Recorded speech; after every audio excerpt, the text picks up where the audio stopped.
Welcome to Impact Farming, where we introduce you to the people and ideas that will have a massive impact on your farming operation. Brought to you by Farm Marketer. Sit down, start the engine, and let's roll with today's show.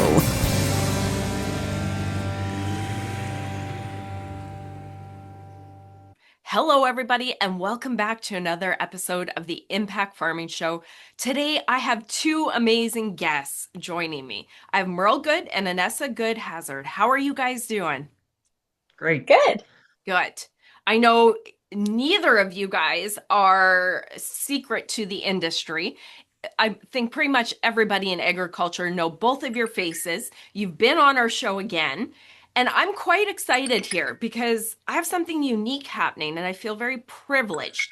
I have Annessa and her beautiful mind and wisdom coming on, but I also feel like I'm pulling Merle from retirement like a major league sports player. Like, come on back, Merle. So I'm quite excited. Welcome to you both. I'm excited for this. Are you ready? Great. Well, I don't play the guitar, so it's not a comeback tour quite.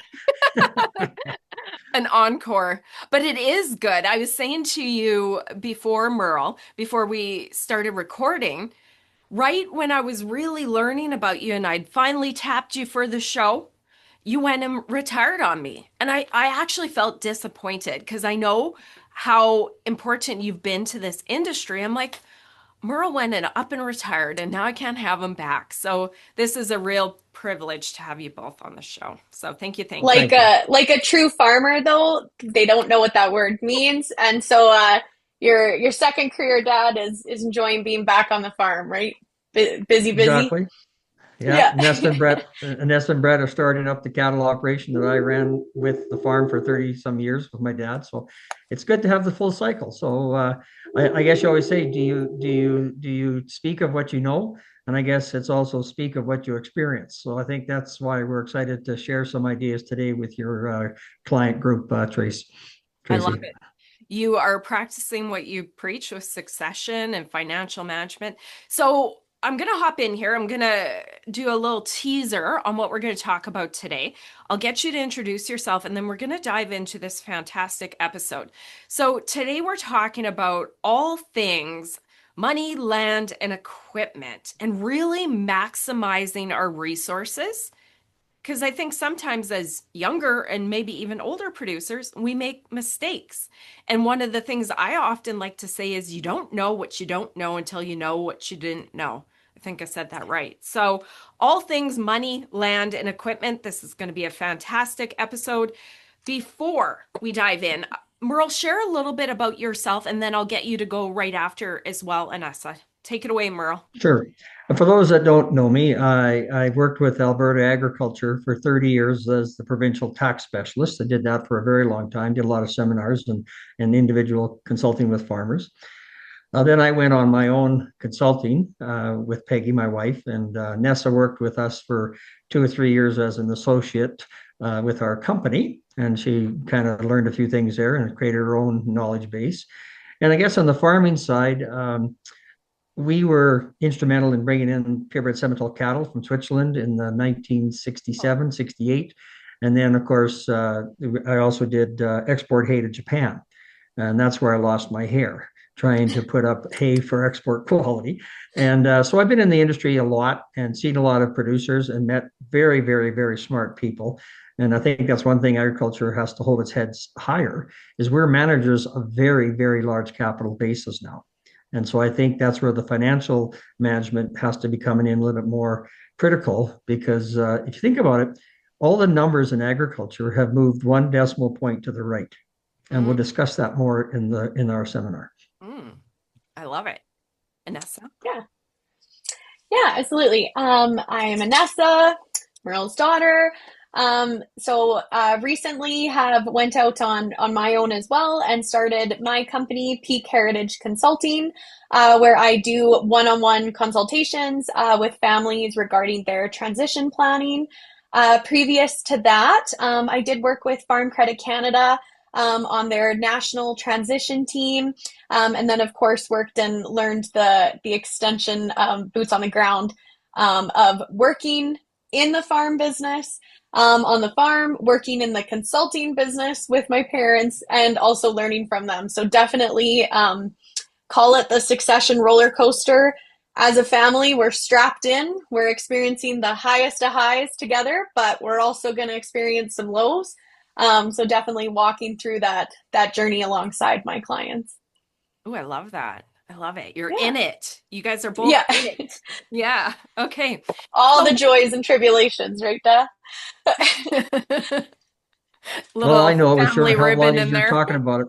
It was sure a lot easier talking about it for 30 years than doing it for 5.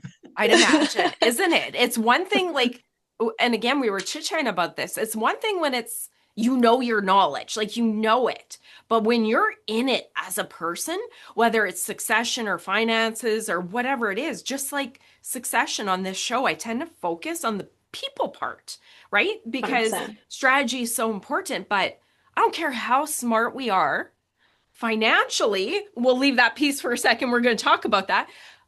But then we're humans. And then when we're in it, it's a whole different ball game. Speaking of pulling Merle up from the major league retirement there. Okay, so the way I want to do this episode, kind of the flow, we're going to talk about some of the struggles you both have seen when working with clients.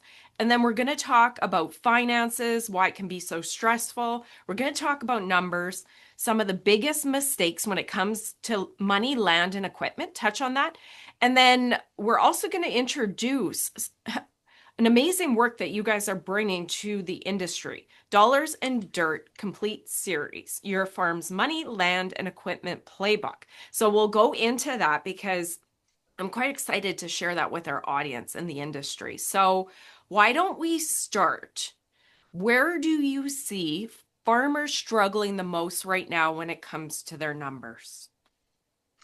Okay, I'll start on this one. I think kind of a funny thing is what numbers? Okay, well, there we go. Because like one thing that there's like I love your introduction about intuition, right, of the older generation, and so we all knew our production numbers. Even the younger generation pretty well know the quantity numbers. How many pounds of fertilizer, how many pounds of feed to feed a cow, bushels per acre, and the interaction, and some even know cost of production, which is a word that's thrown around a lot, but it depends what costs you're going to use for that cost of production, right? And then we know a little bit about marketing. But what I find is the financial piece is what's really missing. There's not a common understanding of what that is. So when I say about what numbers, it's not only what numbers should you be looking at, how do you calculate those numbers, who's responsible to track those numbers. In the old days, it was mother did all the bookkeeping. Dad never even looked at the books. So now the interesting thing, because we're having such large intergenerational farms now, is not only responsible to track the numbers, but interpretate and communicate the numbers. Because most farmers take their tax returns, tell their accountant they're done. We don't owe anything. You're a good accountant, and put it in the drawer, right? So I want to take that tax return out and understand your farm tax return to make it into a management document. Nice. Annessa, typically I have one guest, so it varies when I have two guests. So do you want to touch on it? I'll always ask a question and then whoever wants to go can go. And if you want to add, go ahead. Let's do it that way. Perfect. We're used to talking over each other. It's okay, all good. There you go. No, just kidding. Yeah, I completely agree. Of course, with Dad, I think that's something that probably, Dad, you became more aware of when I started working in the consulting business. And then also now that we're working together in the farm business was just throwing around these terms and, numbers and things like that and being very clear on what we're actually talking about to start before we talk about diving into that analysis. But a couple kind of key things that the relevancy of right now, I think when it comes to their numbers is cost of living. I think that's a huge factor that I'm talking about my one-on-one consulting, kind of an exercise I've actually had a couple dads do that I think they thought I was crazy was I sent them grocery shopping for the week, like made mom, give them the senior generation dad, the shopping list and really had them understand the costs, right? And that's been shocking because there's a lot of always tension in a business, especially multi-generational on personal taking out of the business, right? Cost of living. Secondly, I would say equipment replacements. I was talking to a farmer the other day, and it just kind of, we're all hearing about these equipment costs and maintenance and repairs, but he made a comment where he said it used to be whenever I talked about $1 million, I was talking about land. He's like, now it seems every time I go to buy like a big implement, we're talking equipment. So just that catch of that $1 million comment now being tied to equipment. And then, of course, will be here and will always be here, I think, is purchasing of land and getting that security of access for the business. So I think those are kind of why we focused on those 3 key areas, but why they come up in all conversations. And I'm going to re-ask the question, but I think it's pretty much what you guys answered. Money is tough. And I think especially if you look at it, there's going to be a spouse. There's that element, as you said, Annessa. And that's what I deal with. And as you were saying that, I'm like, interesting. Yes, because between Anthony and I, we have that back and forth, right? On the cost of living and then on the machinery. Now we're talking about multi-generational farm families. And then depending how transparent we are with the numbers, if dad or mom hold it all and it's not clear, and then the next generation's supposed to be involved, what do you feel is the main reason that it's so tough and stressful, why farm families are uneasy? Is it really just the lack of transparency, Merle? People don't really know. People don't take the time. What do you think? Definitely. I mean, it's a two-edged sword. It's kind of like going back to your original comment. What you don't know, you don't know. And that is, for example, at the end of the year, the only indicator they have, and this is the biggest one, where did all the money go? Right. Right. So no matter who you are, you start going back to that. And that's why we built the course this way, is where did your money go? Right. That's been a question that started off when I was 21 working with farmers. It hasn't changed. So did it go to living costs? Did it go to machinery costs? Did it go to land purchases?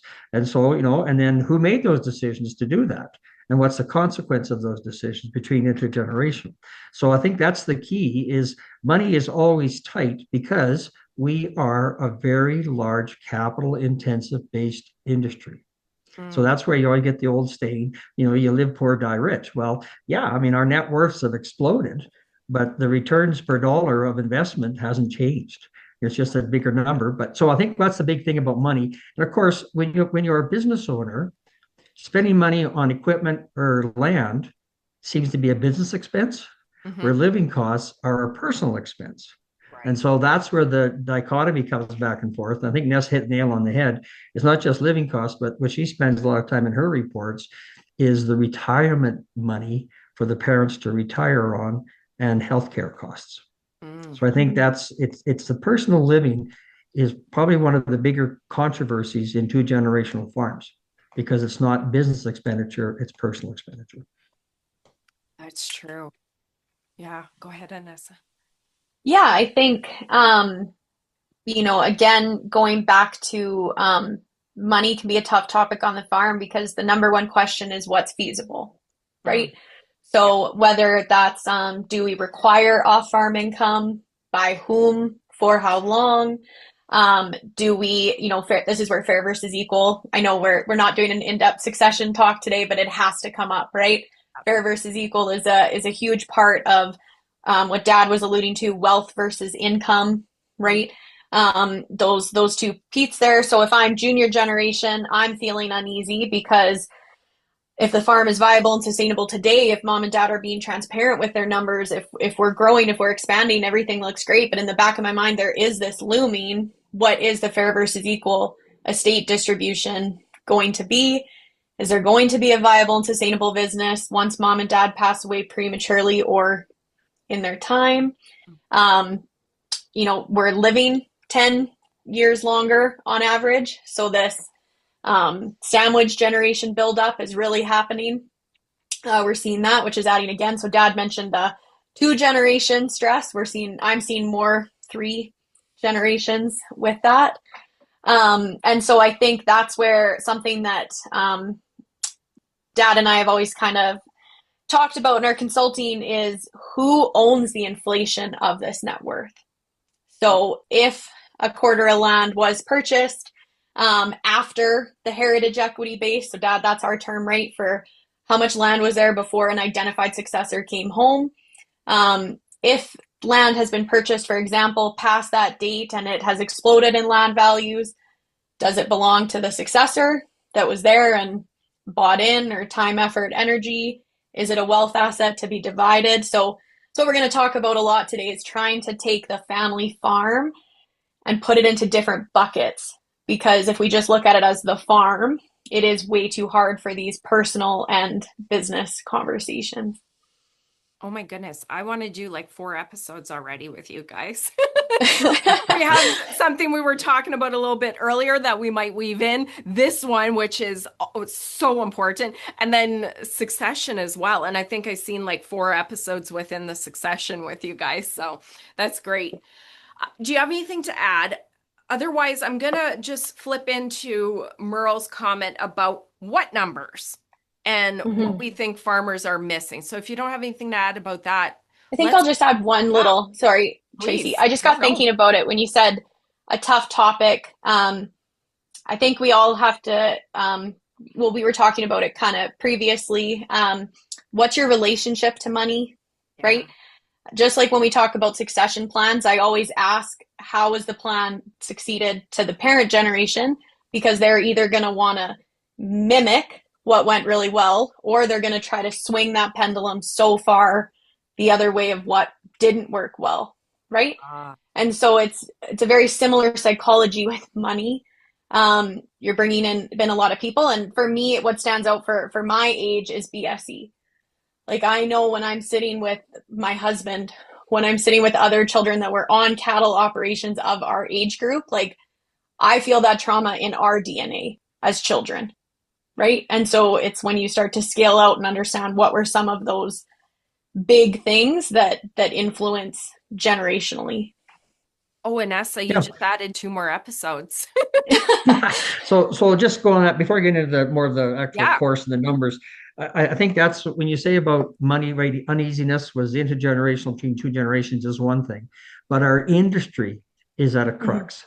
And that is because, like, the geopolitical forces, everyone can sit back and kind of say, well, I know I can kind of figure out bushels times yield times price. But the thing that's hitting us right now is, what happens with the tariffs? Like, are we going to be able to, is Trump going to bring in the tariff on beef and lead it up from Argentina? What's going to happen with China on canola, right? So I feel a lot of people are saying, should I put canola in this year? Like, that's been our cash crop. What should I do with that? And nobody can tell you what geopolitical impulses are going to affect your farm, but they're hardly ever good.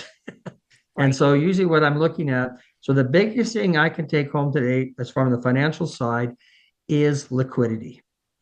When you're done today, the word you should have is liquidity in your back pocket, not net worth. We're all worth millions, but it's liquidity. And so when we do our course in more numbers here, I think that's when you say, what are your top 3 things to look at, right? As you're looking at your financial and your financial position. One of the things that we have to look at in our first module is understanding what we're looking for.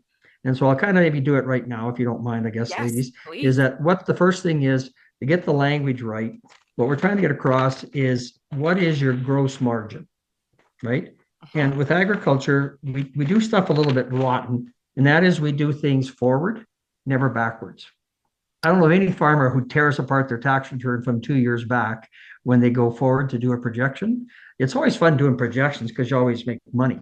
But the first thing I tell people to do is look back 2 years. So I used to use this terminology called going forward by looking through the rearview mirror. You have to look back to see what happens in your operation. So the 4 or 5 top things or numbers that I like to look at is, what is gross margin, which is gross revenue less operating expenses. Then the next one is contribution margin. What is it? So contribution margin is taking your gross margin, subtracting off your costs of overhead, and overhead is huge on most operations. We don't think about it. We don't like talking about it. But when you add up insurance on buildings, insurance on vehicles, utilities, etc., just on our little operation, our present utilities and things that I call those overhead costs are greater than my first land purchase cost on a mortgage at 18% on a quarter section. So I just meant you have to look at those costs to truly understand what those different costs are, right? And which ones can you actually work with. So I think And that's number subtracted one. land rent as well. Yeah, and then you subtract land rent, and then net income is really your contribution margin less interest. So we talk about tearing things, put them in boxes. It's really, and we in our ratios look at that. We look at what is your gross margins compared to gross revenue. We got some ratios that we'll talk about. Maybe we have time, but the main thing is your net income gets you down to contribution less interest. And then Nessa has this colloquial term which drives us purists crazy, and it's called net income or something. So you explain what that is in your second generation language.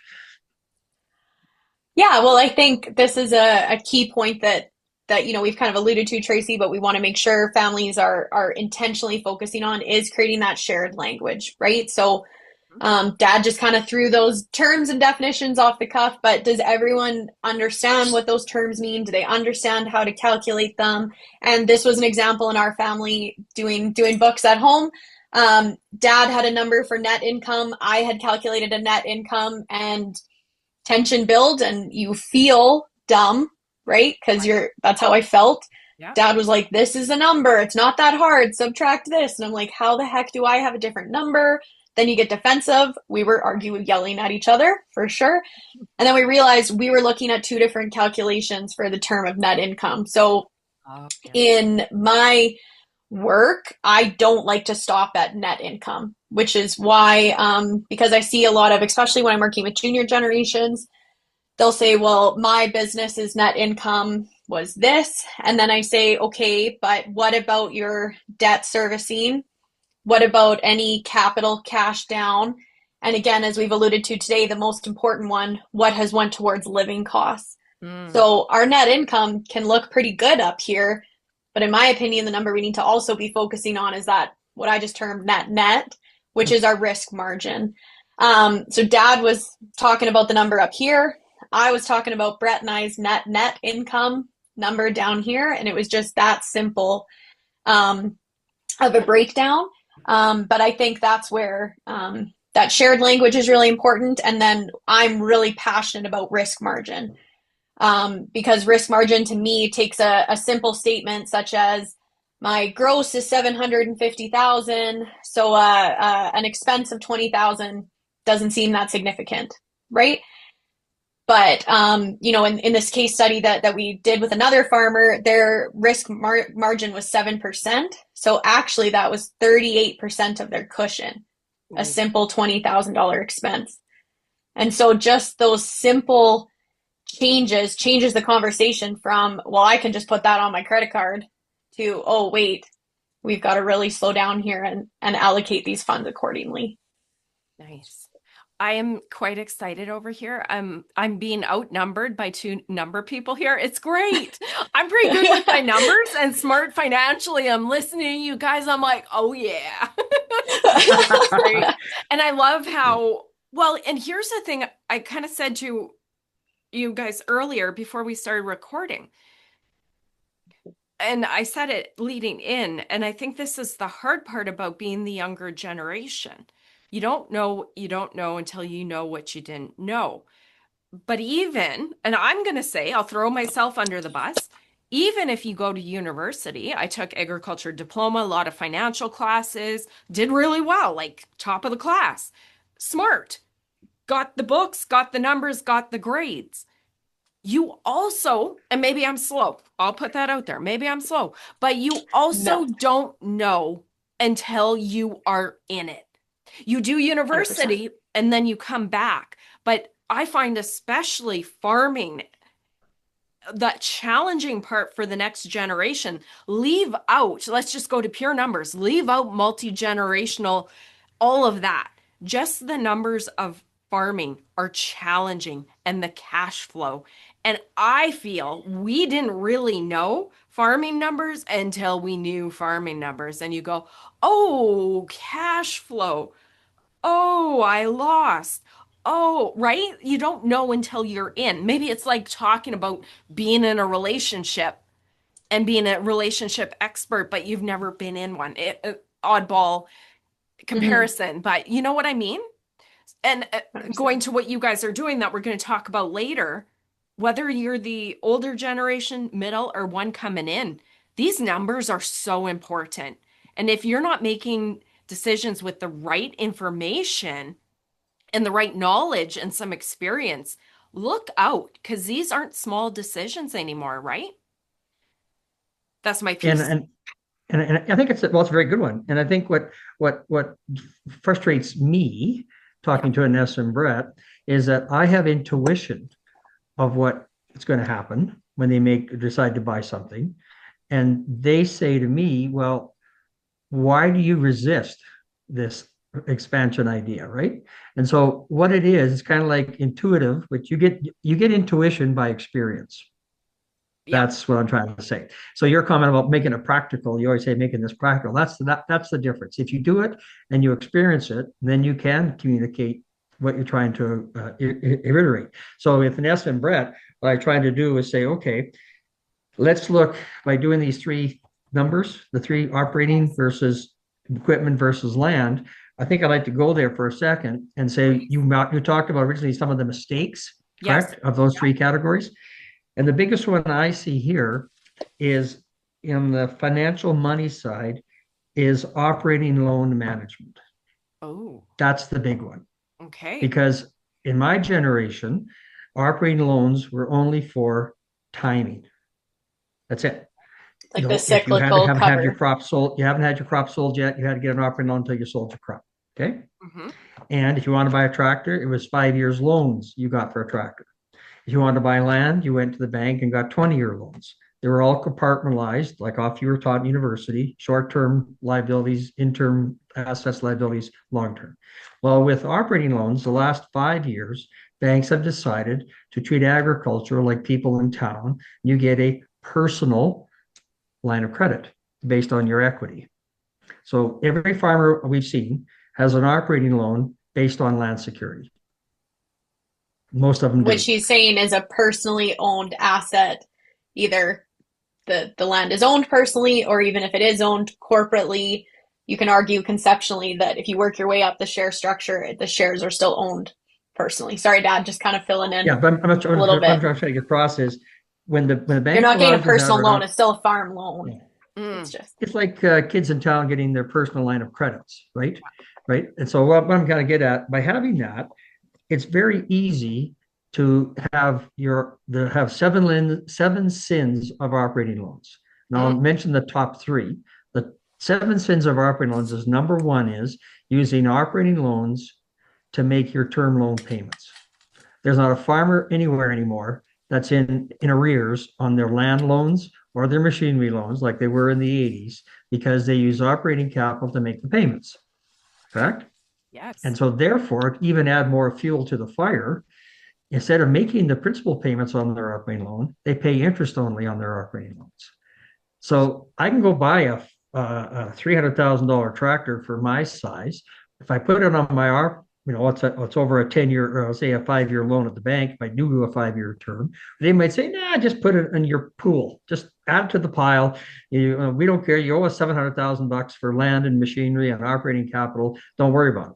So then they come back and say, well, don't worry about making the payments. As long as you pay us your 4% interest on the 300,000, we're happy. So cash flow wise, I'm only out 12 grand and I made all my payments. So operating loan management is going to be the most important thing that I can reiterate to people is understanding how that works and how, when there's a warning sign that you've got too much of it and you aren't revolving it. That goes back to my liquidity point.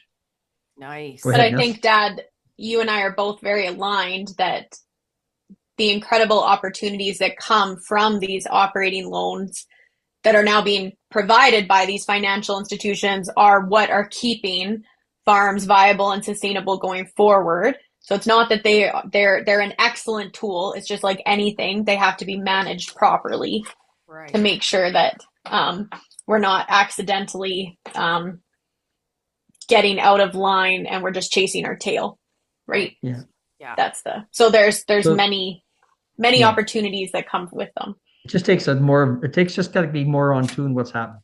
Then on the equipment side, equipment is interesting all through my years as training, we were told, what's your investment per acre?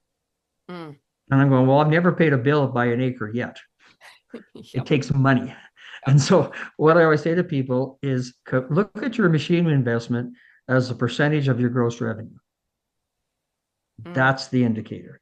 So for example, in a lot of grain operations, it's interesting, Tracy, that their equipment line will roughly equal their gross revenue in value. I challenge every farmer to go back and look at it, and I'll bet you I'm within 2 or 3 percentage points of that number. Like if you gross $1 million, your In the equipment line's $1 prairies million. that we've, In the prairies. And I'm not talking dairies or smaller farms, but if you gross $1 million on a grain operation in Saskatchewan, Manitoba, Alberta, I'll pretty well guarantee your machinery is $1 million. Correct? So then if you say, am I overcapitalized? Well, if you got $1.5 million of equipment and your gross is $1 million, you're in trouble. Right? It's just that simple. So those are the kind of indicators that Nessa and I are trying to put together, not bank ratios, but more indicators of investment to revenue. Like when do you have these signals that you're maybe overextended, right? So that's equipment, right? To look at it and say, geez, that quick ratio, just sit down and if you're, no, and if we're having a conversation and our gross revenue is $1 million and son says, let's go, my daughter Nessa comes back and let's go buy a $500,000 combine to combine our 300 acres. I'm going to go hold it now. That puts that ratio totally out of whack. So that's what we're trying to do with this module is pick up some indicators like signals on a dash of a vehicle. You've heard that before. It's indicators like a check thing on engine light. engine light on a vehicle, is to give you some ideas of that on the equipment side, right? And then with that, when you look at that equipment value to gross revenue, you have to look at the debt level.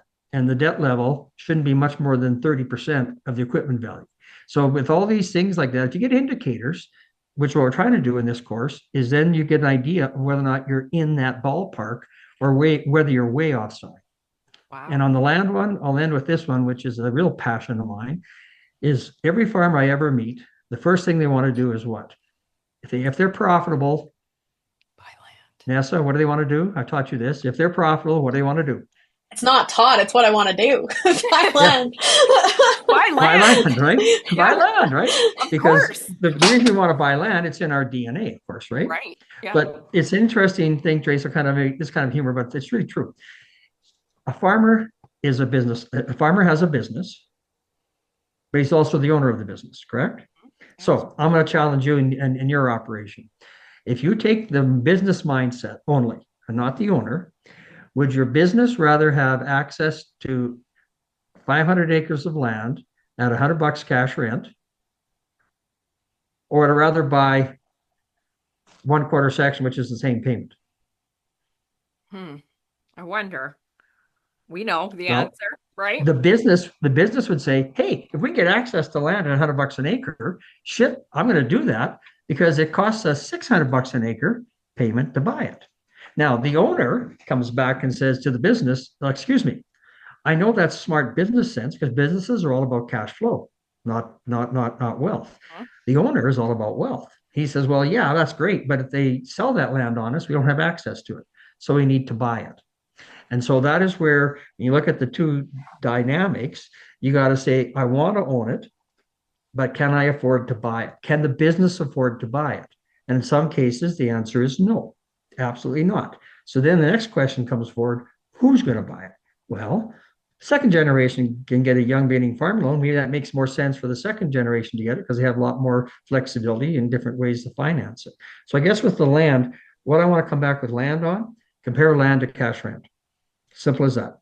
Every decision you make about buying land should be converted back to an indicator of cash rent. So I'll give you an example. In 1981, when I started farming, land was $1,000 an acre. Okay. When 1971, believe it or not, in the prairies, land was $150 an acre, which is the VDA value for the old farmers will understand that. So land went up 666% in 10 years. Wow.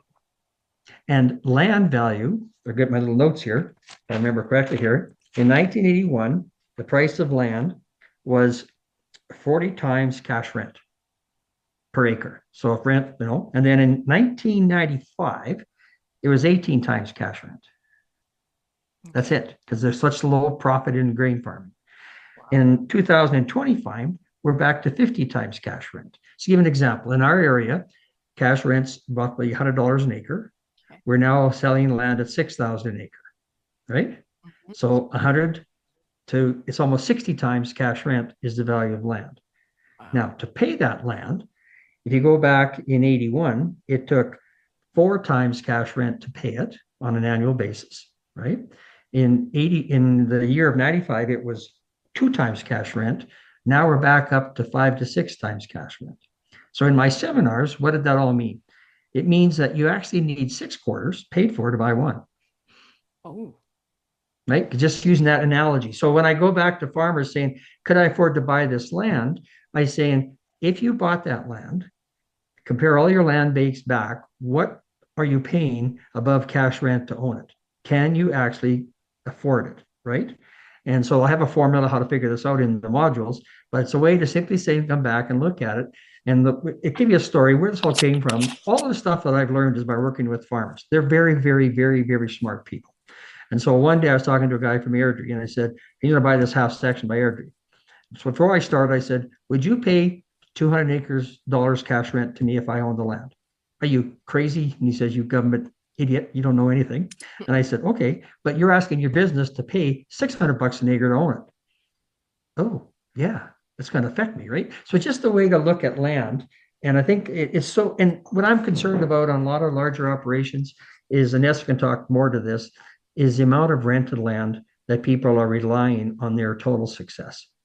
You know, if you've got 2/3 rented, 1/3 owned, and you're farming 2,000 acres, if you start having to buy that access, what's the impact? So I'll let Nessa talk a little about that because she's done some reports on that area. But go ahead. Yeah, go ahead, Tracy. I need to jump in because I'm ending this episode. You are no fun, Merle. We want to buy land. I'm joking. I'm joking. I'm so joking. But this is the kind of stuff and why I love the work that you do, because as a farmer, that is a very complex. Like, oh, I love the way you broke that out to the business manager, to the owner, because we have this conversation. There's a piece of land coming up. We're like, well, we could buy that. Hey, do we need more debt? And then you go into this. It's like, okay, well then, prime example, instead of relying on rented land or leased pasture land, it's like, well, for this, we can own it. But wait a minute, it's more expensive. But then we own it and nobody, like, it is such a shared, multi-dimensional decision just at that level, let alone getting into some real numbers and like eye-opening math on it. So I was joking because this is the type of information that we need, young, old, middle age, because our numbers are so complex. If we make wrong decisions, ouch, especially when our commodities change, especially with the uncertainty, right? And this is the tough part about land. Every farmer you talk to says, I had that conversation when I was 30. I should have bought it. Now it's worth 3 times more than when I bought it. Then there's that. Yeah.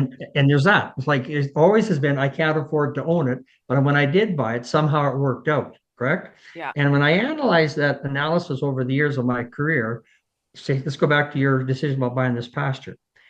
It will work as long as you have patience and don't stack your debt.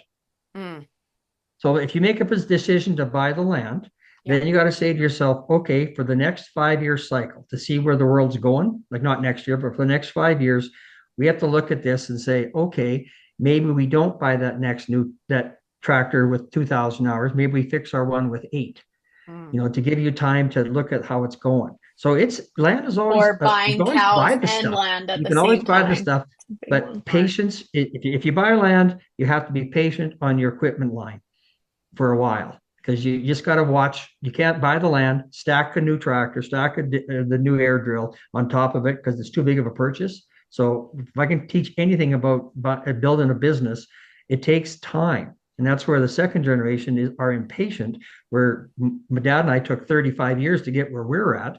You guys want to be exactly where we are within 3.5 years. Like they got to understand the time it takes to develop a very capital intensive business. That's what I'm trying to get at. So go buy your land, Tracy, as long as you keep your off-farm job. Thanks, Merle. See ya. Got to go negotiate. No, and this is so good because again, you don't know what you don't know. And Right. exactly like you just said, okay, it's going to work out, but did you have to buy a new tractor now to work that land? Did you go, okay, well, You have to buy cows to go on the pasture. to go graze it Yeah. because we're actually okay, and that land would be expansion. Now you not only took a big land payment, but you're taking a really big short-term debt of a cattle payment or machinery, right? So clever. See, and that's the frustrating part. Sorry, guys, I go on tangents because succession planning and financial, it's so critical, and you don't know this stuff usually. I'll do a call out to you. You don't know this stuff until you make the mistakes and hopefully you survive it.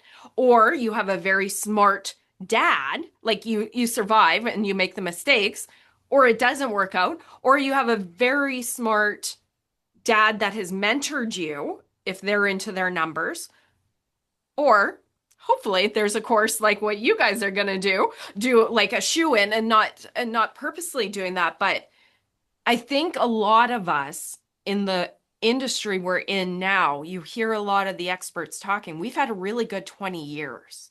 So Exactly.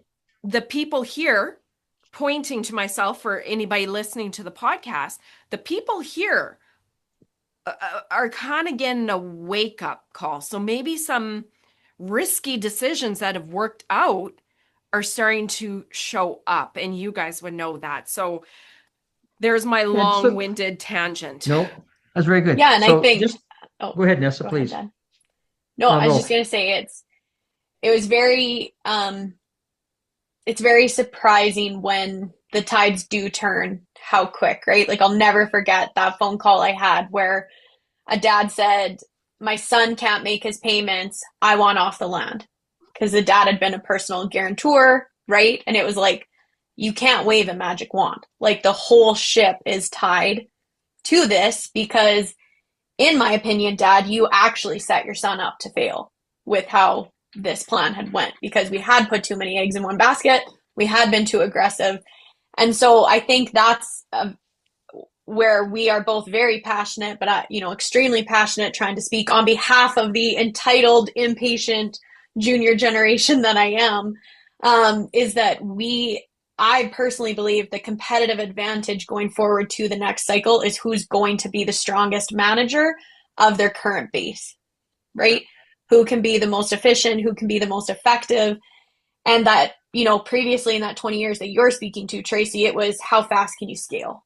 Yes. And so it's a very different, sense. Yeah, a very different time. And Dad kind of teed that up. But I think, again, that rented conversation, I just don't want to gloss over that because we all keep hearing about this massive wealth transfer that's going to happen with the baby boomers. And I feel like I'm standing on a pedestal, like screaming. Nobody's talking about how many of these boomers are the current landlords that are holding on to that land because they either did farm it or have that emotional connection to that land. But as part of this great transfer, when that land is transitioned to their 50, 60-year-old children, how fast is it going to be up for sale? Oh. And so when I'm working with my clients, that's the biggest thing I'm triaging is it's not this wealth transfer from farming family to farming family. It's these landlords. How fast is that land going to be up for sale? And the ones that are being very proactive are already triaging.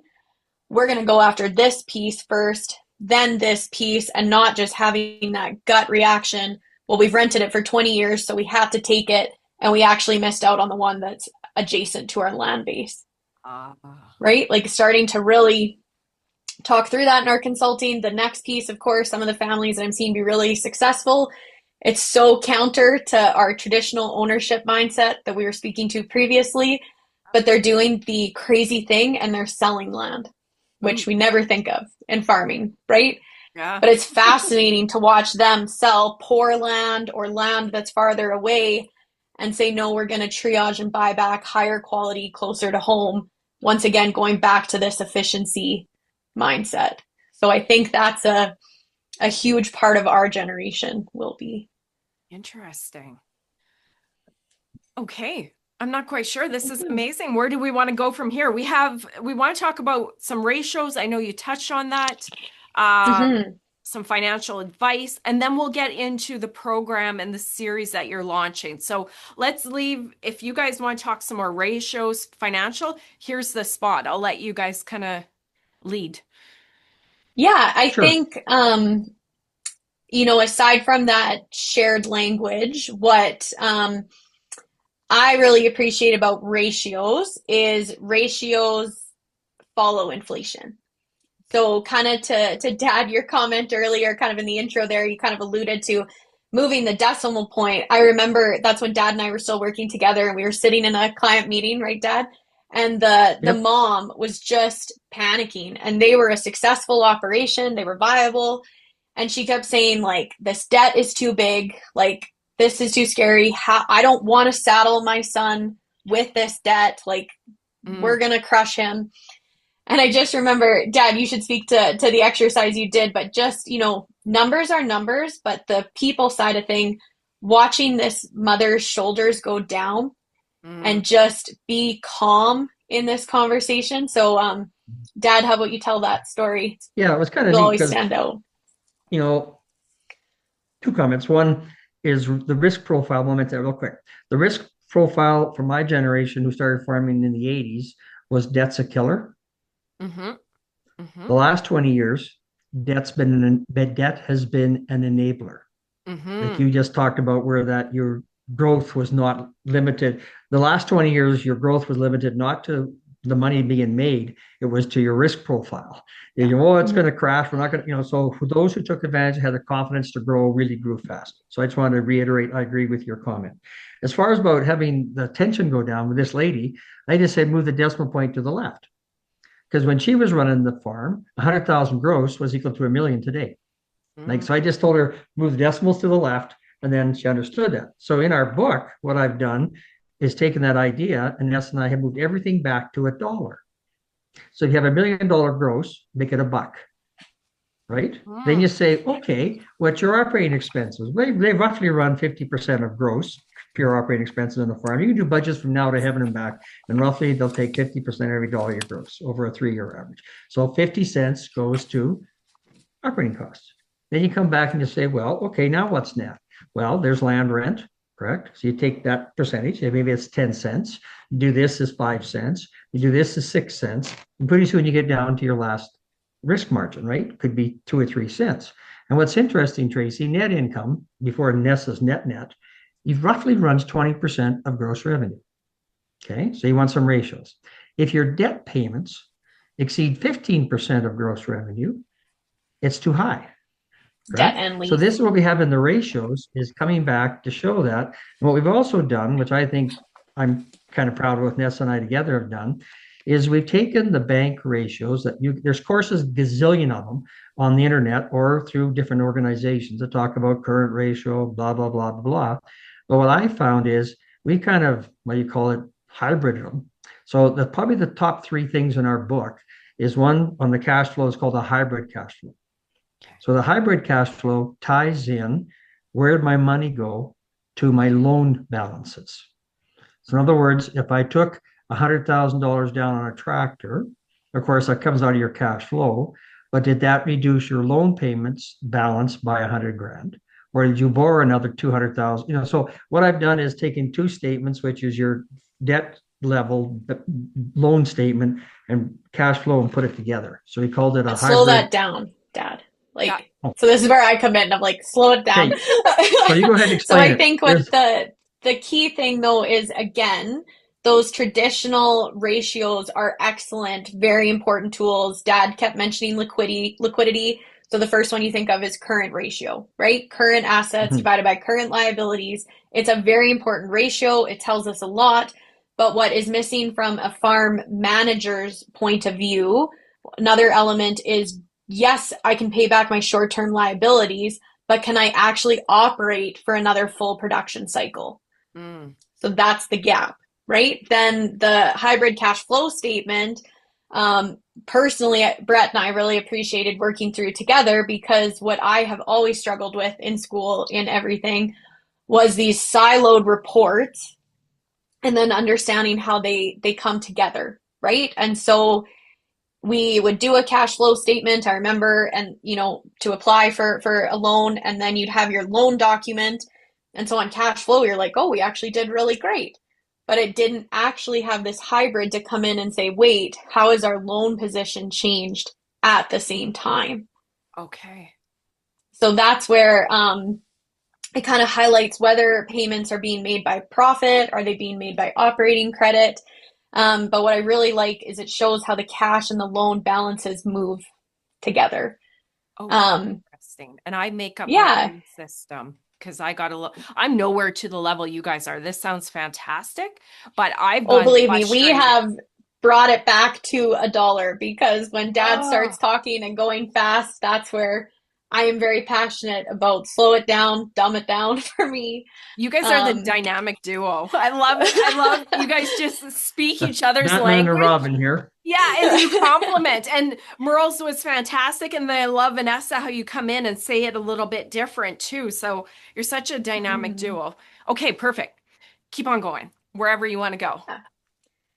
Well, I think we're pretty well. Yeah, okay. Operating efficiency, Dad, for sure. Well, I think that on the financial side, like going back to this operating loan, what it really boils down to, we'll get to, there's more to it than this, but let's just do a case example.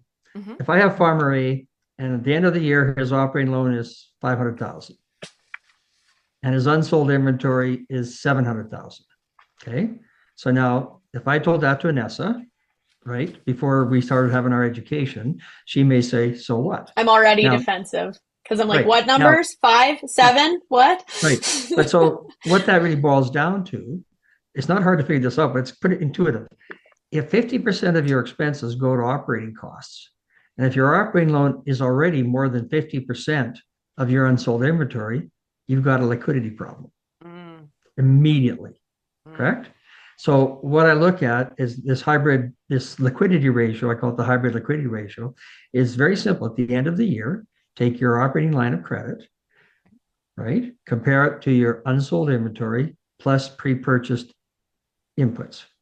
Okay, so I'll give you that. So let's go back to the example. Guy's got $500,000 of operating loan, $700,000 of liabilities, right? As far as unsold inventory. So 500,000 of operating loan, 700,000 unsold inventory. First thing I'd say to him, if it's over 50%, you've got to go talk to your banker about liquidity right now, correct? Because if you have a drop of revenue by 10%, your net income will drop by 20. So then you go back and you say, okay, now if your operating loan was 200 and you had unsold inventory of 700, relax. It's a timing issue. Right? So just that ratio, say if your operating loan is more than 50% of your unsold inventory, you're starting to skate down that path. It's that simple, right? Yeah. It doesn't take hours and hours of ratios. It's just saying that is a scary situation for liquidity. Like, so what we're doing, so what we're doing is giving people just some indicators. Like, for example, is your machinery investment more than, I use 1.2 times gross revenue with a 40% debt load? Is your operating loan more than 50% of your gross revenue, right? Is your operating loan, and then your next one, is your operating loan more than 50% of your unsold inventory plus your fertilizer you bought? If it is, you're going to have a liquidity issue. So this, buried in these modules of ours, is those, I call them nuggets. So they're informational nuggets. It doesn't say how to solve it. It's saying those are the indicators. Kind of like do you have to change your oil filter if your light comes on, or you got to do a complete engine rebuild, right? We're just trying to show people to have the indicators so that they know they have to do more digging or figure out where they're at. And so that's what our and lots of commentary on how you fall within that benchmark. What are some early warning, hey, look out, it might be working right now, but your skin, are you green, yellow, or red? Okay, that's and so those were kind of in our financial side. And then on the equipment side, like I said earlier, machinery equal to your equipment value. But what I'm finding on the machinery side, which is really a trap, and that is where you're increasing your equipment line only with debt capital. Okay. So if I went to Tracy, your husband, say, you just bought a tractor for 300, but you borrowed 300,000, have you maintained your machinery line? Yes or no? Oh my goodness. You're putting me on the spot. Yeah. Well, of course you've maintained it, but Yeah. you haven't paid for it. Right. Right. Yeah. That's what I'm trying to get at. The maintaining it is one thing, paying for it is another. And the other idea, if your machinery investment is way below your gross revenue, which is absolutely fine if you're on your way out. It's called living off depreciation. Now you're just going to let the machinery wear down and then eventually exit. So if I had a client who's got no successor, well, then of course, why would you go buy another $800,000 combine when you're going to be done in 3 years? Right. Because do you know how many used combines are out there in every lot right now? There's hundreds of them that they can't move right now on certain type of machines, right? So on the equipment thing, it's really what's your intent in your business, but then watch, because it's so expensive, this stuff, is to watch how it flows, right? As far as your investment per dollars of gross revenue, not dollars per acre. It's just the way I look at it. And I guess on the next thing in machinery line is I wish that some of the smaller farms we would eventually go. I know it's not going to work. I've tried it for 20 years of my career, is having people work together. Huh. Like with this size of capacity, if combines, here's some interesting stuff. A combine is equal to a quarter section of land value. It has been for years. So you take In a our quarter area. section of Cremona, Yeah. it's 1.2 million. A combine's 1.2 million. So if the equipment is built for scale and scope, why can't Annessa and Brett work with 3 of the young farmers in Cremona and buy one combine? Right. Because that one combine would then be equal to having the 3,000 acre, or in our area, 2,200 acres to a combine is what you can cut I off. would love to see you work with the neighbors like that. I know, Just but would love. that is, but we can do it, Annessa, if we pool it. If every Yes, grain and then you acre comes pool off its acres pooled, and then it doesn't yeah. matter whose acre comes off first. So someday I'm going to do a thing on joint ventures, Tracy, with you, where we talk about the old style of back in the 1920s. What they do? Have threshing crews, right? So I mean, it's going to eventually, the small farms are going to have to look at maximizing the equipment and doing some pooled value a little bit. What's also so interesting, do you have cattle? Tracy, Yeah. you mentioned cattle. Yeah, we're cattle. Okay, you know what's interesting? What? Your cow is equal to an acre of land now. Yeah. I seen Right? some Simmental cows listed on Kijiji. I'm like, what? Oh my Yeah, gosh, so yes. It didn't. Oh my goodness. Actually, we have very cheap land in our area. Don't tell anybody. While the grain farmers have moved in, I can probably still buy 2 acres for a bred cow with $7,000. So I know. we have cheap land here. So all I'm saying in our area, a cow is equal to an acre of land. So this is a combine is equal to Yeah. a quarter section. The last time a cow was equal to an acre of land was 1995. It was $1,000 cow and $1,000 acre of land. So I mean, it's just nothing magic. And but he just kind of bought show you- cows. What? He Yeah. bought cows. We did buy cows then too, a whole bunch of them. But I just meant that's the interesting thing about financial. I find it thrilling to be able to look at these ratios and analogies like this, that just to give people indicators, like, do you go buy a $7,000 cow now, or do you raise a replacement heifer? This is Right. what we have to look at. And the only way you can answer that question is it takes 3 calves to pay for a cow, correct? Yeah. So is a 7,000 cow out of whack if calves are selling for 3,200 for a heifer or maybe 4,000 for a steer? So how long is that price going to hold to pay back that $7,000 cow? So Right. that's what ratios do. Instead of going, oh my God, $7,000 cow, you say, yeah, but you were looking at a $600 calf when BSE hit, and the cow was 1,200, right? 2 times. So ratios Or kind of far take some less of the than that at emotion, that time. kind of Yeah. take some of the emotion away from high numbers. Like Nessa said, ratios kind of deal with inflation is what we're trying to get across. I love this conversation. My husband and I, we like get in that business and flip between the manager and the owner mindset and have a lot of these conversations of value replacement. I guess anybody that's been burned by the cattle cycle are concerned about buying that cow at 7,000 and then we've lost. Well, your that equity way. drop. Correct. Pardon? And that's the issue, because if you Right. buy a heifer, Yeah. and now we're talking cattle numbers, if you buy a heifer, only 70% of those heifers will be in your herd 3 years from now. Right. Yeah. You'll lose 30%. But I Either think through again, bred- it's management. Like I love Ryan Coppathorne. He's here in Alberta, does a lot of cattle risk management analogy. And I heard him speak a couple weeks ago, and it was so funny watching people's faces to this comment. His comment was, the 10-year cattle cycle is a gift. Mm. And you saw people angry, you saw people shocked, you saw people like scoff, and you saw people smile, right? But he, had this graph and scaled it out and showed how it has followed a very cyclical 10-year. And if you manage your risk and prepare for these, use risk mitigation tools, right? Yep. Things like that. He's like, this is the one industry that we have a little bit of a cycle, so we can manage accordingly. Like right now, do you go and buy that bred heifer when there's rumors that prices are going to go down, right? Things like that. So again, it was just so interesting watching the psychology of how people interpreted that comment. Oh, we talk about that too. I love how in depth you guys go, and the brilliance of this work is because it goes deeper too with ratios and thought considerations. Like, we're pretty numbersy and we look at things different, but having that next level of looking at it, right? But trying not to overwhelm. And I hope that's where, I get overwhelmed when Dad starts going and talking and doing all these things. But what we're so passionate about is bringing it back down to that producer level. Right. So that's where a lot of the work I find is it's theoretical, and we're trying to bring it back down to per acre, per hoof. Yeah. What is that? How does that apply? Well, and I love too, when you guys say it a certain way, you break it down, you repeat it. It's like, okay, that makes sense, right? I'm smart numbers, but definitely not like farm business consultant, like whipping out my ratios, which is his 35 years of experience, which again is why when he is frustrated, Tracy, that I can't keep up with him. Yeah. And I'm like, excuse me. So once again, that generational thing is real for sure. Yeah, I believe that. Yeah.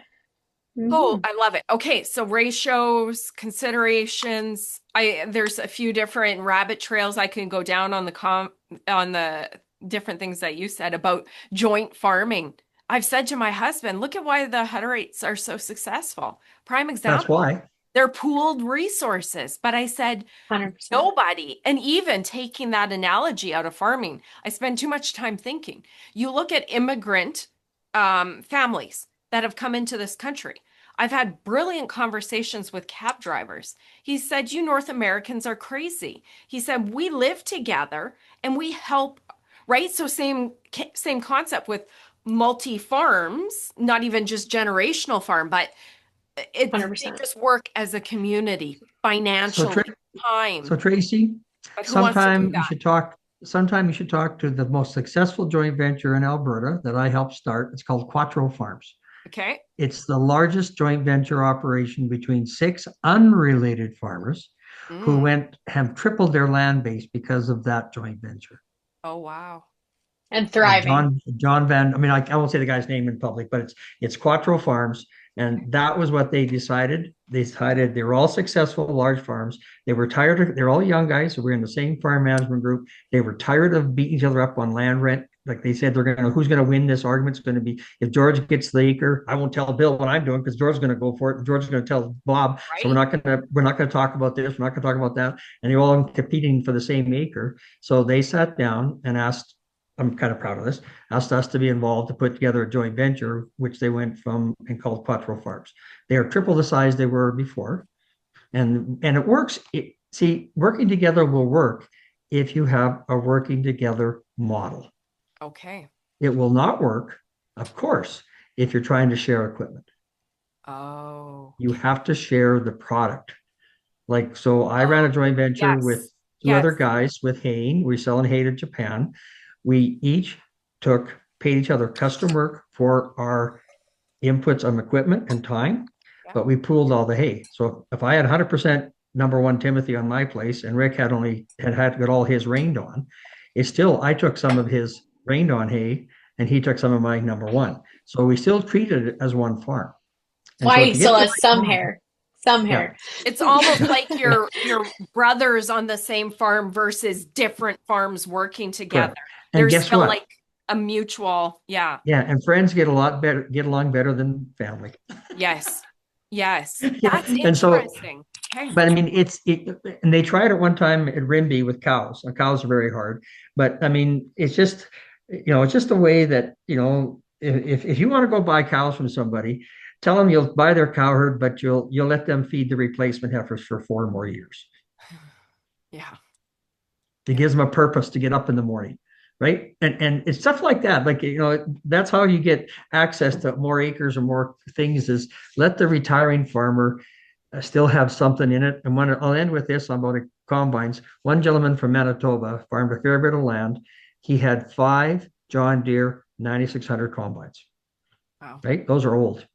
And he Yeah. said, why? They know how to fix them. But each time they took land over from another neighbor, they bought him they bought his or supplied a John Deere 9600 combine for him to drive. Oh, There's wow. the HR part. You go into the guy and say, hey, I'll take your land over, but we would really like you to drive this combine when you wish to during the day. Stuff like that, right? Brilliant. You Who got to get thinks to of the heart this? of what the guy was for 50 years, correct? Yeah. And You then know? you keep him farming, which removes that identity crisis. Yeah, Crisis. Oh, that's right. wow. That's kind of cool. Those are some really, I think you're probably right. That's just from the sheer cost of land, machinery, inputs, the pressure on budgets, the sheer capital required to operate. We were talking about this. One farm, it's getting, it sounds so negative, but it's getting harder and harder to do that as an individual, where maybe exploring these things with the generation coming in who would probably be more open to that are Yes. we saying this is something that the future might hold a little more of? Am I saying that? It will. It will if we, like Quattro Farms, it will, but it took a long time, believe me, Tracy, to get them to agree that they're not losing out, right? Like Yeah. we had an escape clause that after 2 years, everybody could decide to wind it up. No, 3 years. Sorry, we had 3 years before nobody could leave for 3 years. One crop cycle. Yeah, Okay. well, Yeah. 2 crop cycles, Yeah. three production cycle, 2 production cycles, 3 marketing years. We had to agree we aren't going to exit for 3 years to give it time to see if it works. Then they had to decide if they want to continue. But they all committed for a 3-year term and go forward, right? So I know we're kind of off But topic a it's a little bit about lot of this. formalization, treating it Oh, like a business. Like it's a lot of mindset shifts that Well, need to happen for those individuals. you hear it already on Twitter. Like you hear them just complaining about equipment costs, and you hear some of that land trading, like just different things. No offense, Merle. And I'll own a lot of that. Like I don't think your generation would do that. Oh, I'm being very finger pointy. I'm also really bucking that because I have great pride in my independence and ownership. But you see a lot of people on Twitter, X, very frustrated by how the machinery companies are getting them. I'd almost wonder, again, we're off topic, but if this comes in you want to get us machinery companies? Well, hey, we're going to pool it. And then take that, right? Because a lot of farmers are quite upset about machinery costs. I think one of them. They'll well, probably it's pay huge. whatever for land, but Equipment machinery, costs, nobody Exactly. likes equipment paying that. Yeah. equipment costs are getting ridiculous, and it's yeah. And So I it's mean, extra ridiculous, if I can speak to it, when dad brings in his management depreciation ratio that we talk about. But like Brett and I are just like, oh my gosh, we've saved pennies, we've put this much down, we've just bought this tractor, like, yay, we can breathe. And dad's like, so how much are you monthly putting into the replacement? And then how much are you putting monthly in above and beyond that for repairs? And we're just like, right? But it's true. So Dear, I mean, yes. that's the key part. Yeah. Oh my goodness, guys. I think we're up to 10 side conversations and new episodes that we can have. So if you have any further considerations on ratios, any of that, let's talk about that. But I am really excited. And that's why I brought you on the show to talk about that, to lay the foundation. I think this timing is very well timed. This conversation, I think a lot of farmers were like, now a lot of farmers are like, okay, talk to me. We need to get smarter financially. So I think this program that you're launching is like just perfectly timed. So that's why I had you on, to share some wisdom, Great. but also share the work that you guys are doing. So do you want to talk about, I'm not even going to say the name. I'll let you guys intro it and then talk about the program. I'll Go turn ahead. that over to Annessa more. She designed it, so Oh, I'll good. let her speak to it.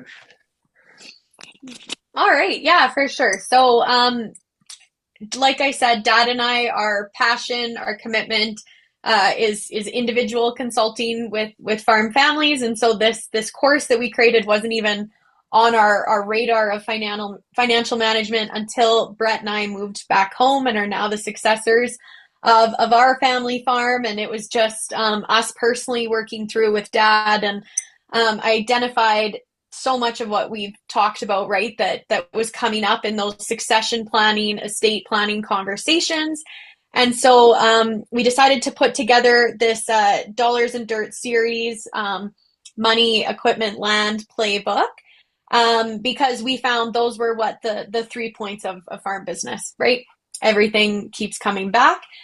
And so we created, there's 3 separate modules. So the first is what we call financial management. If you've got a better name, Tracy, I know everyone hears that and they're like, ugh, that sounds boring. That sounds awful. But we really wanted to just kind of, name it, where did our money go? Where does our money go? And Yep. that goes through a lot of the ratios and how to calculate that in that part. And then module 2 was, should we buy land? All those considerations of feasibility before emotion drives the decision. And then, of course, the last module was module 3 for equipment. Should we buy it, fix it, or park it? So going through that analysis in depth. And so we created it as individual self-paced work guidebooks with corresponding workbooks. So I was really passionate to have case studies and example numbers in the guidebook for all of our content, but then to have blank mirrored in our workbook. So the intent with that is that pretty much no matter what stage you're at in your farming career, it's applicable. So I have a lot of parents say to me, Annessa, I'm not ready to open the books yet to our junior generation. Because they haven't been home long enough. We don't want them to get swayed by not understanding net worth, right? Seeing the net worth statement. And I say, absolutely, that's perfectly fine. You can use the example numbers, right, that we've provided and have great context there. Or, of course, dive in and we tell you where to get your numbers. Another thing I was very passionate about is telling you where to find your numbers.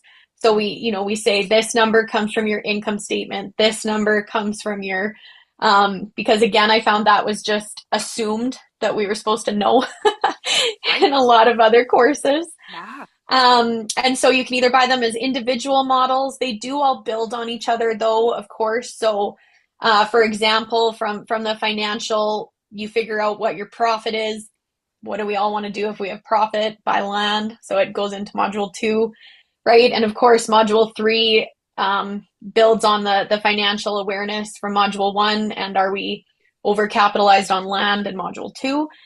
And then, yeah, I'm excited to share we have that as at home, work at your own self pace. And then we've also created an online course as well that we're excited to launch in January.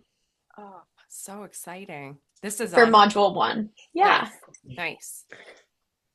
Merle, I see the wheels are turning. Well, I admire Annessa for putting all my crazy thoughts and jumbled over all these years into a streamlined course and things like that. And I think what's exciting for me is to be able to, I believe, if you do it like Annessa said, you don't want to show the numbers, but if you don't want to show the numbers, do the concepts. Yeah. Right. So you can say to somebody, it's like in estate planning, son or daughter, some land is going to go to your siblings. Mm-hmm. That's not negotiable. Like we're getting back on the estate plan level again. When land's worth $1 million a quarter and you got 8 of them, right? You're not going to give $8 million of land to one kid. right? So there's Unless going to you be some are, but we just see like very, very seldom. 80% usually are leaving. Yeah. So there's going to be some land going to an off-farm child. I'm not saying how much, and don't, God's sake, don't say what quarter yet, right? It's just the concept. So going back to financial management, once again, you can say, let's conceptually, do you know that if our operating loan is more than 50% of our unsold inventory, we're in trouble, right? So just even using those concepts. Yes. And then I think what really on these numbers is, I think as older generation, we get frustrated and we just do it ourselves. Yeah. Like, I'm not going to teach you because it's just a pain in the ass. I hate doing it my own self. I'm not going to take the time to teach you to do it on your time, right? Because everybody's so damn busy. So I'm hoping this course will allow both generations to see the value of this stuff and try to get them to understand. Like, I think you hit the nail on the head, Tracy. The last 20 years has been very good to us. Yeah. And so are we going to have to manage these levels of debt and decisions going forward a little more carefully, because agriculture is cyclical. And I think we have to be careful of that. And like the 10-year cattle cycle, sure, that's there. But the grain industry has had it great for 20 years. And it's our turn, the cattle guys, right? You just don't know how long it's going to last. Like, and so I think the course allows the opportunity to have this a conversation that you'll never have. Let's be honest, it'll never happen unless you're forced to kind of work together on some kind of a learning experience. That's what we're hoping to accomplish. But I think, when you said, Tracy, I forget kind of how you worded it at the beginning, but what's a tough topic or the uneasiness? Like, everyone looks at, of course, money. I think time, as we all know, is our most valuable resource, right? And so that's the biggest hurdle I find in my consulting is parents saying, how do we find the time to sit down to go through this? Junior generation, they're raising babies, they're driving kids to sports, they're doing the farm. How do they find time? But again, I can't find you an extra hour in the day, but I can come back and say what my challenge often is to that is, if the plan is to have a multi-generational farm continue to the next generation, what are we doing this for if we're not setting the successor up for success? Because we can transition assets and deal with this fair versus equal anxiety, but at the end of the day, if they can't manage the operation, it's going to be sold anyway. So that's where we come back to this time. And, Dad and I are both very open because we're living through it. And I remember Dad was super frustrated a couple months ago because he expected Brett and I to have had some stuff done. And Brett and I both have off-farm jobs, and nobody set a timeline that this task had to be done by this date. And I was crying because we were upset with each other. And I loved your analogy, Dad. He said, I have to remember your plate is overflowing with all the stuff you have going on right now. My plate has like 2 things on it, and I'm hyper focused on those 2 things. Right, Dad? Yeah, 100%. And that, I think, again, what we're trying to bring in is this intention is saying, okay, we commit to sitting down.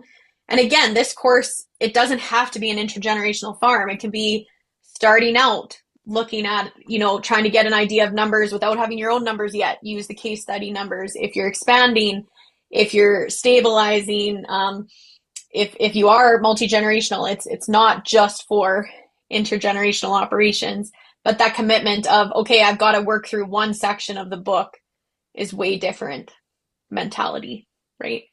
Can I ask a few questions and say a few things? Please. So one of the things, when they do the course, it's you're teaching online, and then there's the online version. I think you're doing a live format, and then it's going to be available like self-serve too, right? 2 options. Yeah, absolutely. Okay. So the 3 modules are either as a combo or individual or self-serve. Excuse me. Yeah. Just hold up the book so you see what it looks like. If you have it there with you. Well, okay. Well, Merle was talking about the book. I'm like, which book? Yay. Right. Yeah. You might as well show it. There's a guidebook and a workbook that go. So if you either buy individual modules or the combination, on the self-paced version, you'll receive the guidebook with the workbook, and that's do at your own pace. And then we're excited in January to be launching the live version. where we'll just be tackling module 1 first. So the where did our money go piece. And Dad and I just really wanted to create an environment where we work through the example concepts in class together, but then we have the second week where there's no agenda. And we were really passionate about that, to be available to talk about once you went home and worked on some of this, what questions do you have? Let's have dialogue, because where I always got frustrated in courses is you'd have a weekly course, but each week you'd be learning that new topic. And if you hadn't figured out the previous week or understood or figured out how to apply it, you're just lost and lost and lost. So that's kind of our flow for our course. It starts on January 8th. We're going to be doing it Thursday nights for 1 hour. So the format would be teaching, of course, open Q&A. Then the following week, just work through kind of teacher hour kind of things like that. Be there for questions and follow that format through. We will be recording the sessions. We understand that everybody's super busy, but the recordings will only be available for a set amount of time after the course. So a few quick questions. I'm going to be your potential student here and just Perfect. kind of think.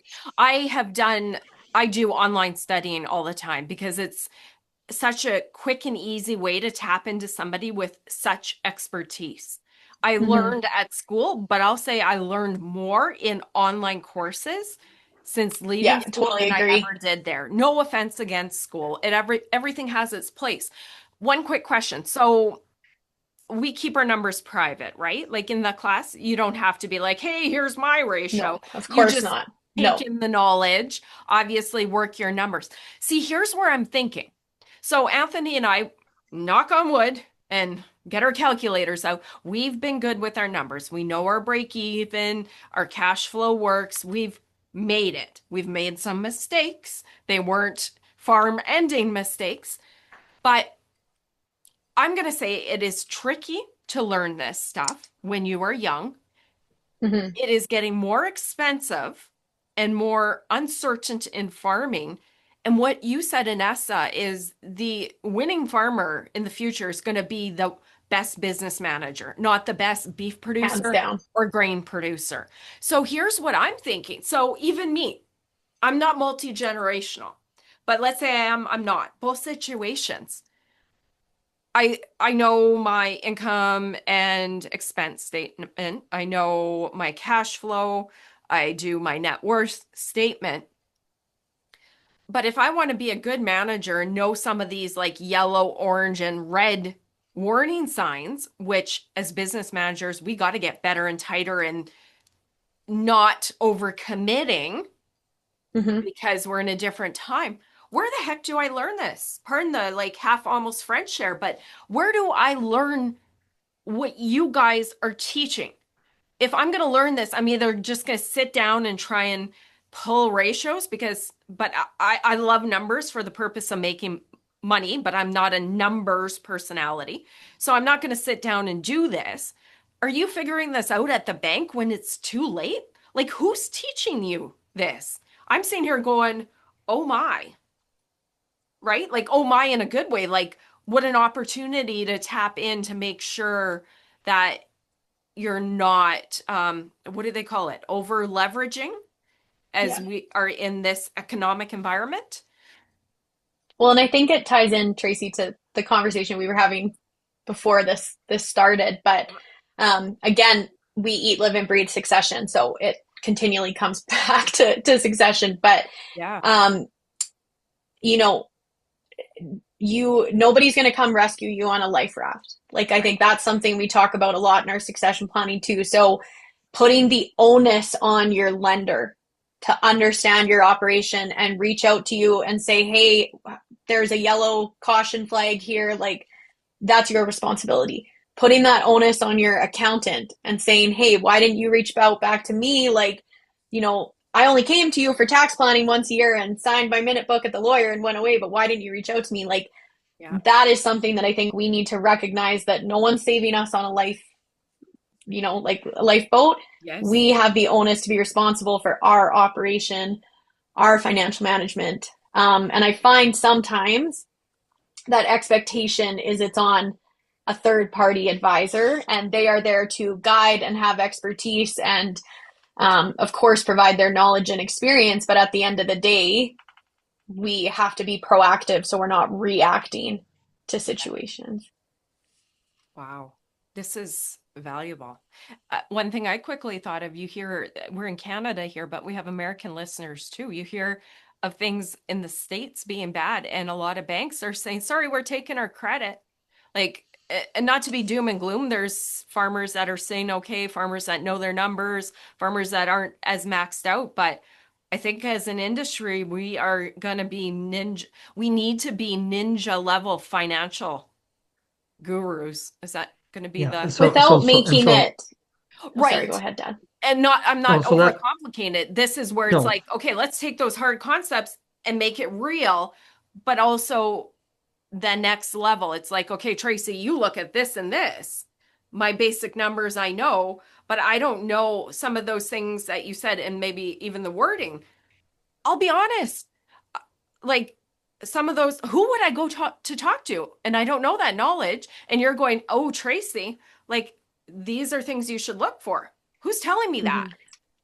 Right? And I hope it changes to one of empowerment, though. Right. Like that's where that's what like, but I think Tracy, just again, Dad, just give me a sec. I'll use our own conversation, Dad. Like when we worked through these courses, not at all saying they're the end all be all, but when Brett and I worked through these courses, the conversation changed in our intergenerational dynamic of parent to child, where it always felt like Dad was saying no.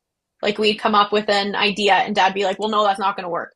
I've tried it. My gut says no, which is the most frustrating thing to a successor, because you're like, you got to quantify that. You can't just say my gut, right? And so by working through this, now Brett and I are so much more confident and competent to actually go back, and it's changed from a parent to child conversation to now be a business partner to business partner. So that's been, that confidence can now go to the accountant. That confidence can now go to the banker, where, yes, you're saying, Tracy, how do we know this? Where do we go for this information? And I think it's really important to change the mindset from, if we don't know our numbers, we're going to lose the farm, to the mindset of, if we know our numbers and we're empowered and confident, there's nowhere to go but diversify, expand, grow to your definition of success. Right? I love Sorry, that. Dad. No, I agree, Beth. I think I'll do a little bit of analysis. Like financial management has been a hard sell to an industry. I can do tax planning, and people will fall over themselves to get to hear how do I do save dollars. Strategy. Yeah. Right. And so that's why I love doing tax, because people wanted to hear about it. Financial management is a tough sell. It always has been. And regretfully, I hope it does change. It's like the old adage, you can lead a horse to water, but you can't make him drink. Right. So if there is a little bit of a concern starting, Tracy, as you just alluded to, then this topic will become more important. The lenders will become not just equity lenders.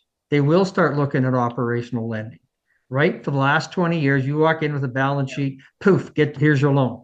So eventually, I think you mentioned our timing for our little course is kind of pertinent. I think it's really pertinent, because now maybe the demand will be there. The horse may get thirsty finally, correct? Yes. And so that's where I think people are going to have to go. There's hardly anybody left. The US system is a little different. They have land grant colleges where they do have courses for adults in this area, like Iowa and like David Cole out of Virginia Tech. They've had those extension services. Alberta and the Western provinces don't have agricultural extension hardly anymore. Old colleges, different colleges have tried it. They didn't have the demand for it. So I think, it's actually a good thing. It's a two-edged sword. The agriculture could be in a more of a tighter cycle for profitability and cash flow. So therefore the demand may increase. When the demand increases, the suppliers of information like banks and accountants will be forced to actually help them with some of that stuff. And picking on the farmers, you should ask your accountant, hey, can you convert some of these tax statements into the modules that we have. Like, for example, if just an indication is, if you take this course, you don't have to do it yourself. Most of this information in here is off your tax return and off your balance sheet. So you could Oh, go to your accountant and say, hey, here's 7 ratios that this crazy old man Good come up with. We want you to track this for us every year. What would it cost? Like that's where you could do that as well, rather than having to, do the actual calculations yourselves. If you could have your accountant do it for you, there's nothing wrong with that, if that's where they want to go. I like it. You just said some words that I think are probably pretty basic for your conversation at your family dining table, but you gave me wording to what I was trying to say. The bankers are equity lenders versus operational. Maybe I shouldn't say that. They are, but they've been lending on a lot of big They've equity. been tending to lend on equity, yes. Okay. See, and then that's not always the best way to borrow. And this is where this work comes in. Correct me if I'm wrong. This is where I this think work. it's similar to the operating discussion. There is Yeah. many advantages. The industry wouldn't be where it is if that hadn't been an opportunity. Right. But once again, it's just very strategically managing that opportunity. Yeah. Right. I like it. I like it. This is, yeah. So, I like it. Like I said, I just have to repeat that I'm kind of absorbing as I'm hosting, which it can be a hard job, but I've learned so much, like just to get a specific skill set quick to be the best farm business manager, right? So I love it. That's why I was so excited to have you guys on the show and to pull Merle back into the major leagues here on the Impact Farming Show. So what's my batting average, right? Yeah, I heard it's really good. Good, dear. I do strike out sometimes. What was that? Said we all strike out sometimes. Oh, Absolutely. we're happy to have you back in the game and sharing with our audience. And Annessa, I'm so glad you guys are putting this together. This is going to be huge for farmers. And like you touched on earlier, and you said, I don't want to go into succession, but finances are the basis of succession. 100%. 100%. Can succession happen? Finances. How's it going to happen? Finances. Let's make it We happen. all get along great when the money's good. Yes. As soon as money's tight, dynamics come out, right? Oh, I love it. Yeah. Okay, so you mentioned, I'll give you a spot to talk about any last things. The course launches January 8th. Parting words, and then maybe lead right into how they can find out more about the course. Okay. Annessa, you go ahead if you wish first, then I'll say my 2 bits. Yeah, for sure. I think definitely covered a lot today, but I think, again, remembering that the hardest decisions aren't just about the numbers on paper, but of course it's how those numbers affect the people around the table, right? And so that's what we're really passionate about is, yes, diving down to the boots level of how this impacts our farm, but also we've put a lot of commentary in our courses about how that impacts the greater family dynamic, whether you're an intergenerational or not, spouse to spouse, right? Things like that. And so we hope that we can give you providing a clear decision-making framework. Again, we are indicating, but not, doing an in-depth analysis, or this is not a to-do fill-in-the-blank plan. So you still have to work with stronger advisory discussions. That was also a really big goal. So not just keeping these conversations at your family table, but really adding that next layer of conversation with the people on your team, such as your accountant, lender, financial planner. And again, I think that was just the big goal that we had, was how do we empower the farm successor, regardless if it's a multi-generational, to be a stronger manager. Because the other thing I think that's always important to mimic it, or to talk about, is what if our parents weren't the strongest in this area, right? They're the best, production manager. They're the best marketing manager. I think, kind of like how Dad alluded to at the beginning, we are CEOs, we are CFOs, and we are the head HR individuals every single moment of every single day, and nobody can be the top 1% in all those roles at all times. And so that's why leaning on your team is so important, but making sure that you are confident in these discussions to be able to be present in that. I think that was our goal. You're not going to walk out of here being the CFO, but I hope you'll feel a lot more confident in those conversations. Nicely said. Thanks, Annessa. Merle? Well, I think Nessa hit nail on the head a little bit. I guess I think words of wisdom over watching the industry over 35 years, it takes courage, right? If you want to be a farmer, it takes courage. And what's John Wayne's quote? John, scared to death, but saddling up anyway. Like courage. Yeah. So I think it takes courage. And then I think what the numbers do is give you a little bit of confidence that where you're heading is feasible.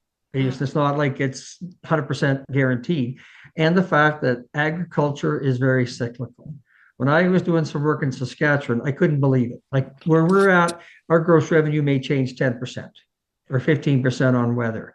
We go to Saskatchewan, some of your brown soil zones, guys could be grossing 200,000 or say 1 million one year and 1.8 the next year. It depends on the price of lentils, right? So I do think that with agriculture, you have to have, it's a cyclical, long-term business. And I'm thinking that you have to have courage to stay in the game. And the last thing is don't stack debt. Pick out what I like to do, and I told Nessa to do this, some of her clients, is give me your capital plan for the next 5 years. Okay. That's what I want to see. But each individual, that's the best. Yeah. So is it mom and dad's new house?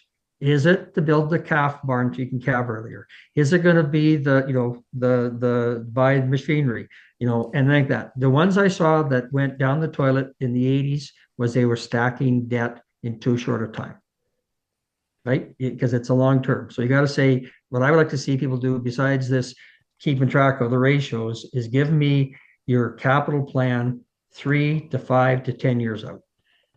Smart. Your highest priority. So if I asked you and your husband right now, what is your top priority to look at 5 years from now?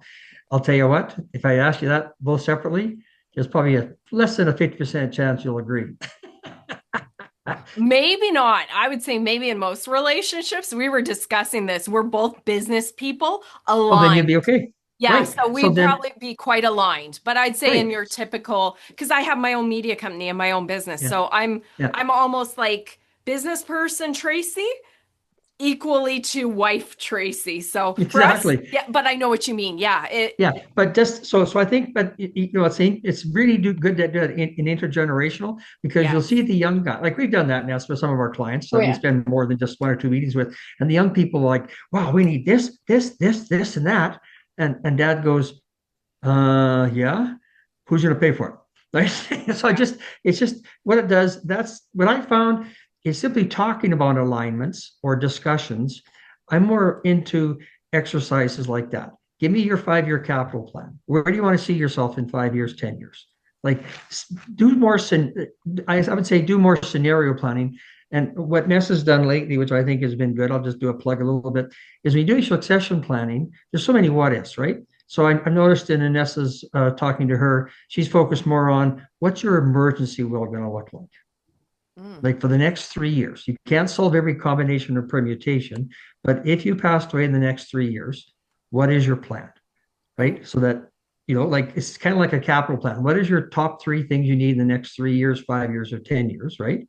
Yeah. And so that helps, same as you can explain that, Nessa, about how you found more success with boiling it down into like something like you said. Such a segue, Tracy, but yeah. What do you call it? Ages and stages of life. I knew I'd get that in for you. So the ages and stages of life is no different in a business than it is in this idea of estate planning. Is the age of the business, the stage of the business, do your capital plan, because it's a huge capital business. Why don't we have a capital plan? The oil companies do it.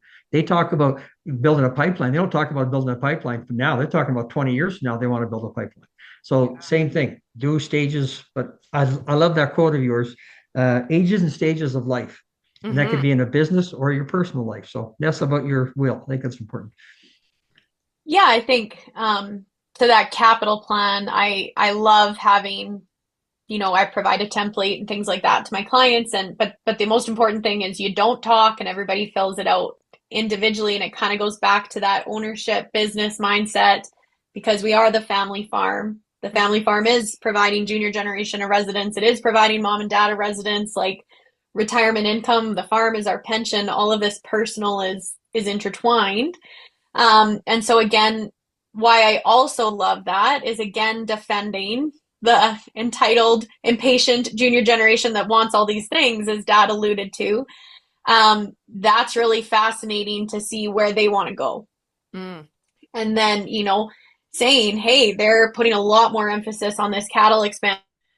Maybe we don't need to buy the top combine that Dad has on his list, because, and so that's where it's really fun to start to see that conversation. The emergency will planning I've just been sharing with Dad in conversation, I really changed my approach to consulting, because I find, depending on age and stage of where the family's at, but if everyone is still quite young and they're doing the wonderful thing of proactively updating their will, making sure it's no longer the 22-year-old kid goes to Auntie Mac, right? That terrifying will, or everything's divided equally. Those kind of things, we're updating that. They're often very overwhelmed at, there's still marriages, there's still babies. How's this, going to work? So I really find shrinking that down to 3 years.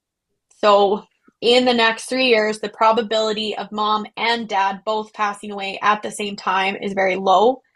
But to honor our family, we need to update our will for what if, right? And make sure the farm is still viable and sustainable, if that's your family's goal. So that just takes all these, oh my gosh, what if this happens? What if this happens? And then we can revisit. So it's just something, but again, it's all the same thing, trying to take the farm and put it into buckets of time, buckets of who's involved, buckets of where the money goes, and trying to tease all those objectives. This is clever. I love this. I love the work that you guys are doing, and I love that you are bringing this program to the industry. I think it's so important, especially just right now. Like now more than ever, it is needed. So thanks, guys.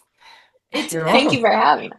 Thank you for all you do to share such. I just love how well-rounded your topics always are, and keeping us up to date on what's happening in the industry. Well, thanks, Annessa. There's so many great people in this industry. And again, I'm sure we've always said now more than ever. Merle, you guys were probably saying that 20, 30 years ago, right? Now more than ever. But you look, I just say now more than ever, with the cost, trying to succession plan all these assets, the importance of being a great financial manager, the work that you guys are doing. It's just now more than ever. And I'm so excited that you guys are doing this series and bringing that to farmers to just top notch us, right? In an easy, digestible format where you just really have that hand holding, right? Where you say, take this, because truthfully, guys, if you told me to go figure this out, I'm good with numbers. And if it comes to making money, I'll CFO anybody, but I wouldn't go to the depth of figuring out this stuff that you guys are making easy. So, and it's just such important, right? The money, the land, machinery. Great work. Where can they learn more if they are interested in participating? Yeah, for sure. So all of the courses and different modules are available on my website. So it's at peakheritageconsulting.com.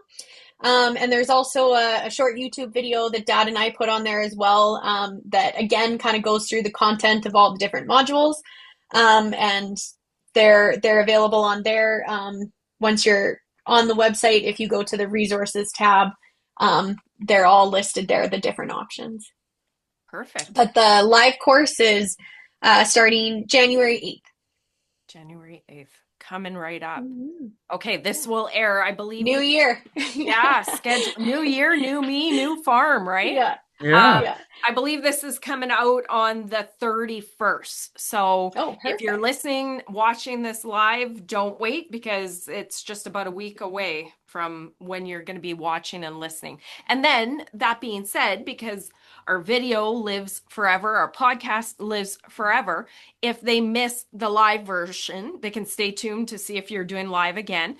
But there are self-serve modules on your website that they can just. Yeah, for sure. Okay. Self-paced modules for sure. Okay. Wonderful, guys. Do you want to say one final farewell, sign off? And unfortunately, we'll have to cut this conversation short. Stay tuned for like 10 more conversations about ages and stages, succession. No pressure, guys. Thank you. Yeah, well, like I say, it's one thing about our industry. It's what I find so interesting about farmers, they're willing to share. And I think that's that's one thing. I hope we never lose that we're willing to share and help our industry and not get too large where we turn into, I hope our industry stays small enough to survive and where that we have people and not just huge, humongous operations and eventually become The like heart the of the 1800s, business. 1800s in England, where the land is owned by, conglomerates and we become tenants. Like I know that's a long, long ways away from there, but I just hope that we don't ever lose that ability to have our farmers be the farmers and not just the renters of property and working for other corporate farms. Merle, I'll just acknowledge that thought really quick. When I say now more than ever, that's kind of the urgency I have in my mind because it's a critical time for that passing on of numbers that we need to do things right in this next chunk, right? So yeah, when you said that's a far stretch, we it's got to like stay competitive. Yeah, absolutely. So thank you, Merle. He's been watching too many history docuseries, I think, in your Yeah, downtime, that's Dad. really cool. You can watch all this stuff now about King Henry VIII. No, and here we're bringing you out of retirement to share with us and interrupting these programs. I've watched all those too. So, Annessa, do you have any parting words? No, I think just really excited for our generation to see where we can take it and what we can do with our turn of the torch, for sure. I love it. Exactly like you said. I focus sometimes on the challenge, but there's tremendous opportunity right now. So I love Absolutely. it. Merle, Annessa, you guys are amazing. Thank you for joining me so much. I appreciate it. Our pleasure. Thank you. You are so Take care, welcome. Tracy. Thank you. Bye. You guys in the audience, if you love this as much as I did, like it, share it, and get it out there. Most importantly, go to Annessa's website, the company website. I'll link it everywhere and check out the program. Thank you guys. See you next year. Bye-bye. Bye-bye. You've been listening to Impact Farming. For more great episodes and articles designed to help you manage and grow your farming operation, head on over to farmmarketer.com. Don't forget to sign up while you're there. We will see you on the next episode.